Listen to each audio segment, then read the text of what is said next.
Hi students, मैं doctor Amar Singh Thakur, है ना। ये आपके लिए एटॉमिक स्ट्रक्चर था हमारे पास, उसका पार्ट 3 है, ये पार्ट 4 है। इससे पहले के पार्ट में हमने क्या देखे थे भाई? मॉडल्स ऑफ एटम देखे थे। तो मॉडल्स ऑफ एटम में हमारे पास हमने किस किस का देखा था? सबसे पहला देखा था थॉमसन, है ना। सबसे पहला देखा था थॉमसन, ठीक है। थॉमसन के बाद था दूसरा, वो था रदरफोर्ड, है ना। दूसरा कौन सा था? रदरफोर्ड। और रदरफोर्ड के बाद हमें तीसरा जो स्टडी करना है, बोहर मॉडल, ठीक है। अब बोहर मॉडल तक आने के लिए हमारे पास जो है बोहर मॉडल है। बोहर मॉडल तक आने के लिए हमारे पास बीच में हमें कुछ चीजें जो है, कुछ टर्म्स स्टडी करने पड़ेंगे, है ना। वो कौन कौन से हैं? इससे पहले वाले इसमें मैंने आपको ये वाले जो टर्म्स है वो है हमारे पास। हाँ, इससे पहले वाले उसमें मैंने आपको बताया था इलेक्ट्रोमैग्नेटिक रेडिएशन क्या होता है ना, ठीक है। और अब हमारे पास जो है हमें क्या देखना है? Particle nature of electromagnetic radiation, है ना। इलेक्ट्रोमैग्नेटिक रेडिएशन के बारे में मैंने क्या बताया था भाई? हमारे पास कि जो भी हमारे पास हीट एंड रेडिएंट एनर्जी है उनके साथ इलेक्ट्रिक और मैग्नेटिक फील्ड एसोसिएट रहते हैं, उसको हम क्या बोलते हैं? Electromagnetic waves. अब आगे है हमारे पास particle nature of electromagnetic radiation. Particle nature of electromagnetic radiation के अंदर हमें क्या पढ़ना है? प्लांक क्वांटम थ्योरी पढ़ना है, ठीक है। इलेक्ट्रोमैग्नेटिक रेडिएशन जो है हमारे पास, जो जेम्स क्लॉर्क की थ्योरी थी, वो हमारे पास कुछ चीजें नहीं बता पाई थी, कुछ तो बता रही थी, है ना। और कुछ चीजें कौन कौन सी थी हमारे पास? वो थी हमारे पास जो मैक्सवेल की थ्योरी थी, वो हमारे पास कुछ चीजें नहीं बता पा रही थी, जैसे फोटो इलेक्ट्रिक इफेक्ट, है ना, और फोटो इलेक्ट्रिक इफेक्ट और स्पेक्ट्रम, इसके बारे में वो हमारे को नहीं बता पा रही थी, है ना।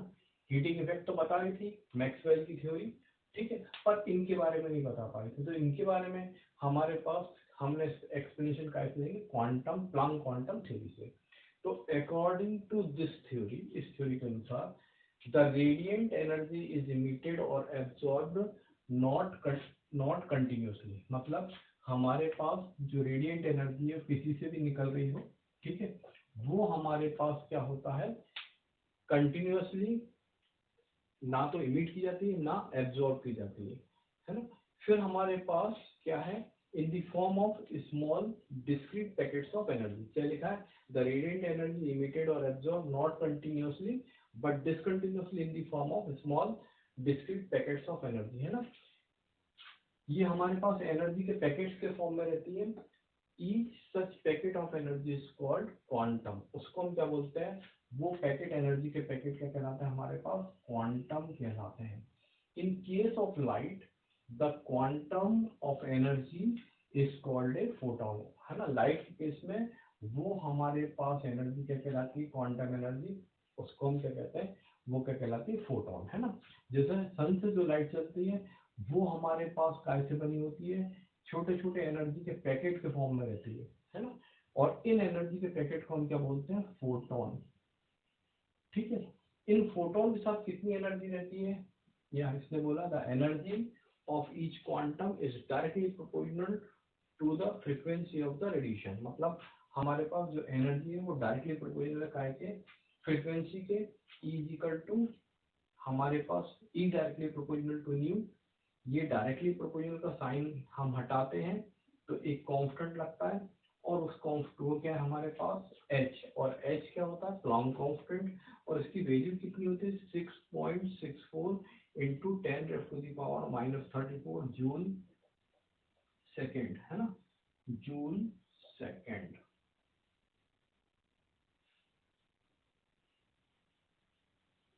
जूल सेकेंड, ठीक है।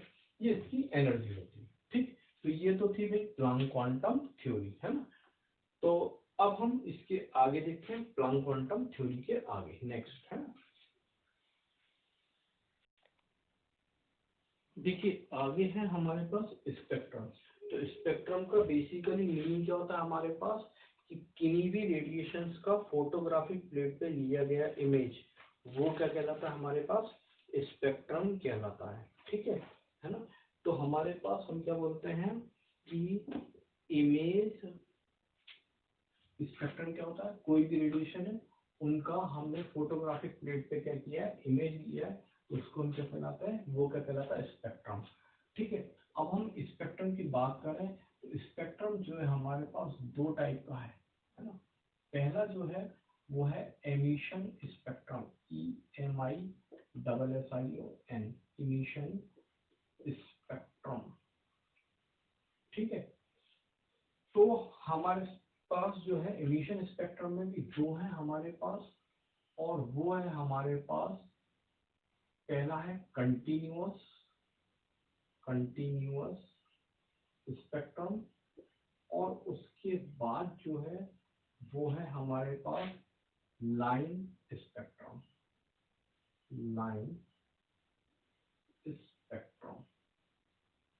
ठीक है ना। कंटिन्यूअस स्पेक्ट्रम हमारे पास क्या होता है, तो कंटिन्यूअस स्पेक्ट्रम की अगर हम बात करें तो कंटिन्यूअस स्पेक्ट्रम में हम क्या करते हैं, हमारे पास या इमिशन स्पेक्ट्रम आया कैसे हमारे पास, इमिशन स्पेक्ट्रम में कंटिन्यूअस और लाइन आता है। तो कोई भी हॉट ग्लोइंग बॉडी है ना, ठीक है, किसी भी हॉट ग्लोइंग बॉडी से जो स्पेक्ट्रम मिलता है वो क्या कहलाता है हमारे पास, इमिशन स्पेक्ट्रम। तो spectrum obtained by any hot glowing body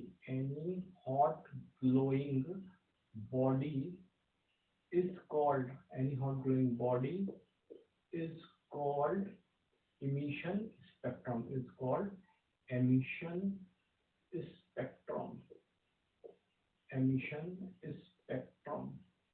ठीक है ना। तो किसी भी हॉट ग्लोइंग बॉडी, चाहे वो बल्ब की लाइट हो, सनलाइट हो, उससे जो स्पेक्ट्रम मिलता है उसको हम क्या बोलते हैं, इमिशन स्पेक्ट्रम कहते हैं। ठीक है। तो हमारे पास जैसे मान लीजिए ये हमारे पास जो है, हमारे पास ये लाइट का सोर्स है, इस लाइट के सोर्स को अगर हम प्रिज्म से पास करते हैं, ये प्रिज्म है, ठीक है, और इसी लाइट को हम मोनोक्रोमेटिक मतलब जिसमें से केवल एक बीम आ रही हो, उसको हम अगर प्रिज्म से पास करते हैं इस बीम को, ठीक है, तो ये बीम जो है हमारे पास प्रिज्म से पास होने के बाद, ठीक है ना, क्या होता है भाई, ये बीम ऑफ लाइट है, बीम ऑफ लाइट, ठीक है। तो ये जो हमारे पास लाइट है, ये जब प्रिज्म से निकलती है तो क्या होता है हमारे पास 7 कलर्स के अंदर ये डिसोसिएट हो जाती है ना। और उन 7 कलर्स के नाम आपको मालूम है, विवग्योर, ठीक है ना, क्या है, वायलेट से चालू होते हैं और कहाँ तक जाते हैं, रेड तक जाता है ना, ठीक है, विवग्योर, वायलेट, इंडिगो, ये लिखा है विवग्योर, VIBGYOR, ठीक है ना। तो विवग्योर होता है violet, indigo, blue, green, yellow, orange और रेड, ठीक है। तो कंटिन्यूअस स्पेक्ट्रम में ये लाइन हमारे पास जो है एक दूसरे से मर्ज रहती है ना, हमें ये पता नहीं चलता कि कौन सी कहाँ चालू हो रही है और दूसरी कहाँ खत्म हो रही है, इसीलिए हमारे पास हम इस स्पेक्ट्रम को क्या कहते हैं, continuous spectrum. In continuous spectrum when a light is passed through a beam of light is passed through the prism, then it splits into 7 colors and these colors merge with each other, so this is called continuous spectrum, ठीक है। जब white light को prism से पास किया जाता है तो 7 colour मिलते हैं, ये एक दूसरे से मर्ज रहते हैं, ठीक है। ये पता नहीं चलता कौन सा कलर कहाँ चालू हो रहा है, कहाँ खत्म हो रहा है, इसलिए इस स्पेक्ट्रम को हम क्या बोलते हैं, कंटिन्यूअस स्पेक्ट्रम। अब बात आएगी काय की, लाइन स्पेक्ट्रम की। तो लाइन स्पेक्ट्रम की अगर हम बात करेंगे तो लाइन स्पेक्ट्रम में हम क्या करेंगे भाई, पहले हमारे पास जो है लाइन स्पेक्ट्रम में ये हमारे पास एक कैंडल है, ठीक है ना, ये एक कैंडल है, ठीक है। इस कैंडल के अंदर हम एक सब्सटेंस को जलाएंगे और सब्सटेंस का नाम है NaCl, सोडियम क्लोराइड, NaCl, ठीक है। अब जब इसको जलाएंगे तो इससे हमें क्या मिलेगी, लाइट मिलेगी, ठीक है। और इन लाइट रेज को हम क्या करेंगे, पास करेंगे काय के अंदर से प्रिज्म के अंदर, ठीक है, काय के अंदर से पास करेंगे प्रिज्म के अंदर से, ठीक है। और इस इमेज हम क्या पे लेंगे, ये हमारे पास क्या है, फोटोग्राफिक प्लेट है ना। यहाँ पर भी आप चाहें तो इस प्रकार से फोटोग्राफिक प्लेट लिख सकते हैं, है ना। तो ये क्या है हमारे पास, फोटोग्राफिक प्लेट, फोटोग्राफिक प्लेट, ठीक है। तो जब ये लाइट इस फोटोग्राफिक प्लेट पर पड़ती है ना, NaCl जलने के बाद जो भी लाइट निकली, और ये लाइट जब इस प्रिज्म पर पड़ती है, तो प्रिज्म में पड़ने के बाद इससे हमें जो मिलती है वो दो केवल येलो लाइंस मिलती है ना। क्या मिलती है, 2 येलो लाइंस, 2 येलो लाइंस, और ये अलग अलग वेवलेंथ की रहती है, ठीक है।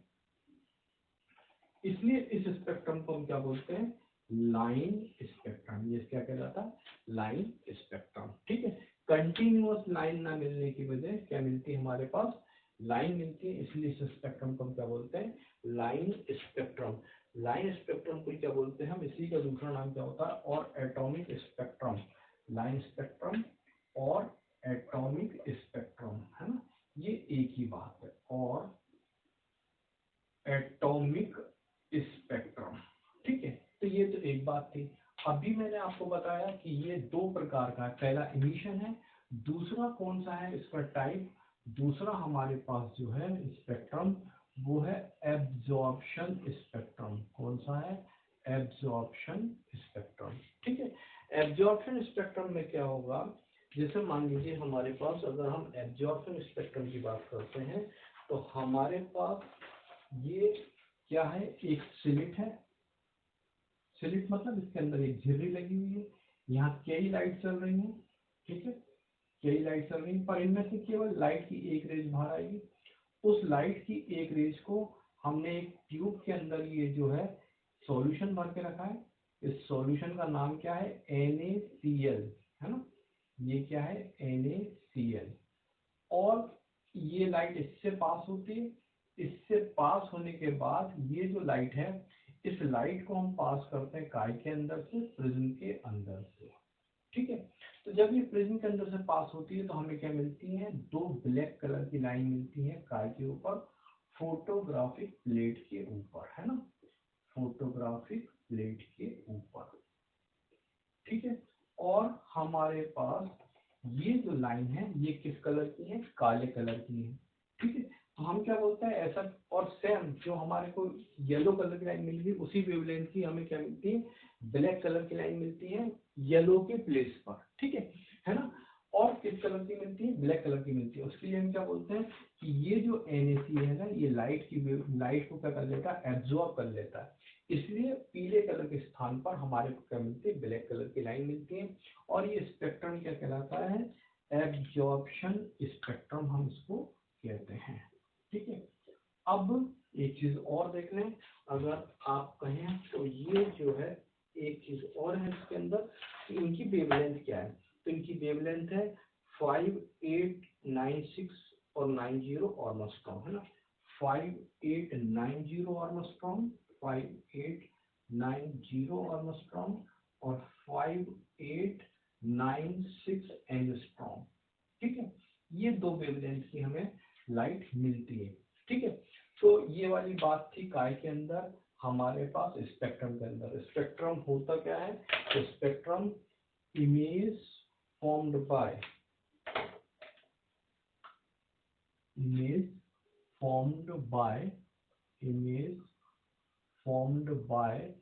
radiation